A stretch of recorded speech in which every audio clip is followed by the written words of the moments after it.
One time considered the heir apparent to the throne of Manny Pacquiao and Floyd Mayweather and the Cottos. Broner was considered the number one blue chip prospect 10 years ago, but that was 10 years ago.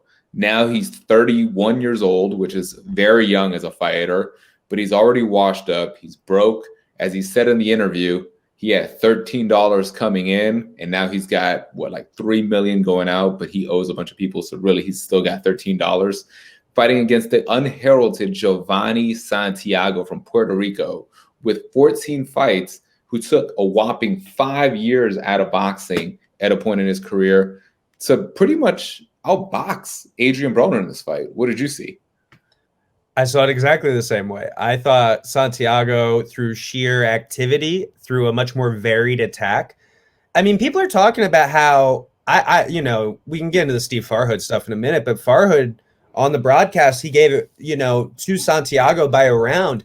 I thought that was insane. Yeah, that was I thought to just see it as a fit. I had it like 117 to 110.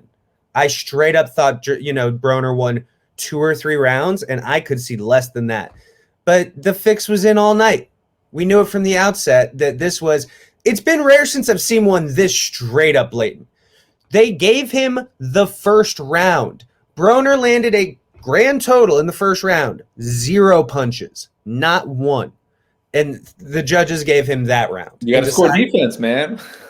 Apparently.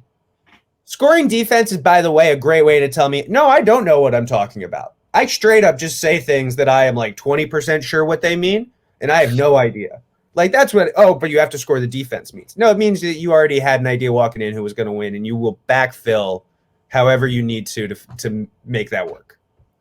Man, it was a shame. And it's funny because the commentators kind of gave you like that wink of he's landed more punches, but you got to see if the judges are giving him credit for the body shots. Are they giving him credit for the jabs? Are they giving him credit for like activity, for landing, for winning the fight?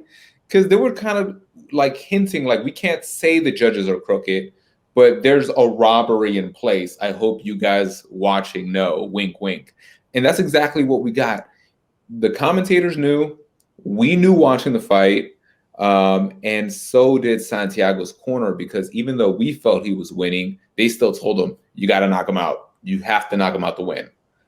And when they announced the robbery, he wasn't even that upset. He was like, yeah, I knew. Mm-hmm. I mean, Showtime paid for this, which made it all the funnier, by the way, that then Broner gets on the mic afterwards, and he's mad that some people thought he underperformed. He got outlanded by 100 punches. He's yelling at Showtime, saying Showtime didn't believe in me. Buddy, they just bought your victory. I don't know what the fuck you're talking about. They didn't believe in you because they paid for you to be standing in the winner's circle there that night. And he's, at the same time, he pops off, and we can talk about his post-fight interview. Did anyone expect anything else? I mean, straight up, did you expect a new version of Adrien Broner? This is exactly pace for pace all week what I expected. I never believed he was going to come in at 140. I was surprised he made 147 to a certain extent. He comes in. He doesn't throw nearly enough punches. He's super inactive like he has been every single fight for the past, 7 years at this point. Fucking forever. And he goes and he has some insane post-fight speech where I can't understand half the shit he's saying, and the other half that I can understand makes me cringe. The post-fight interview, I feel like he always has to create some type of controversy. He's known for that in a very Derek Lewis way. He gets rewarded for bringing controversy. But one of the ways that this fight was sold was that Broner is a draw.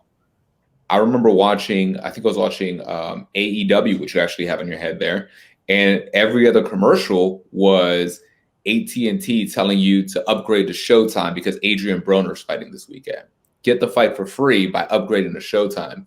I saw a ton of commercials about that throughout watching TV this past weekend. And all of it was building up for the big fight. And then when the fight actually happened, didn't it draw like, 1/4 or 1/3 of what he usually draws?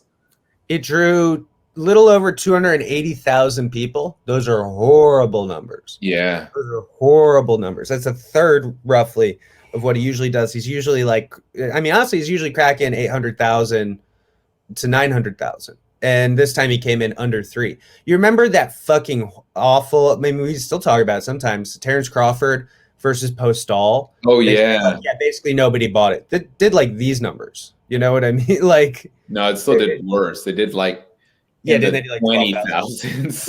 Yeah, that was unbelievable. That was literally just like, these are the people who no matter what will buy a boxing pay-per-view. The writers, the journalists, like those kinds. No, but the numbers for this. What's sad about that is like, have you ever done a show where you're like telling all your friends and family to show up and literally no one shows up to the show and you're like, really? Not even my friends showed up to the show? No, that's never happened to me. I've never asked my friends or family to come to one of my shows. Every time it's like a bringer show, I'm always just like, oh, crazy, they didn't pop in. Man, wild. So, yeah, it comes to where were we with all this? Broner being dumb, being himself, being all this. And where does he go next? He's going to pick another fight with a guy who they are going to buy a win off of, right? That's what it looks like. He owes the head of Showtime money. So they're going to work him. And imagine owing a billionaire money. I would literally be like, no. How about that? How about you're good and I need to be good too? Yeah, so basically he needs to win for the head of Showtime to get his money back from Broner. Yeah, it's a very shell game kind of thing. So yeah, no, they're going to keep booking him for wins. And he's probably, he's talking about 4 fights this year. There's no way that's going to happen. Maybe 3. Probably he'll get one more fight in this year. He technically lost to a guy who's not in the top 50. How will he do against someone in the top 30? Oh, straight up. Like, imagine putting him in with, like, who's an up-and-comer? We don't even know the top 30. We know the top 10. Bro, imagine if they put him in there literally with, like, a Jerome Boots Ennis. Like, how ugly that would get fast. Within 2 rounds, it would be just, like, a mauling. You know what I mean? Yeah, I don't know where he could possibly go. He's not relevant anymore, and I feel like I've already talked about him too much.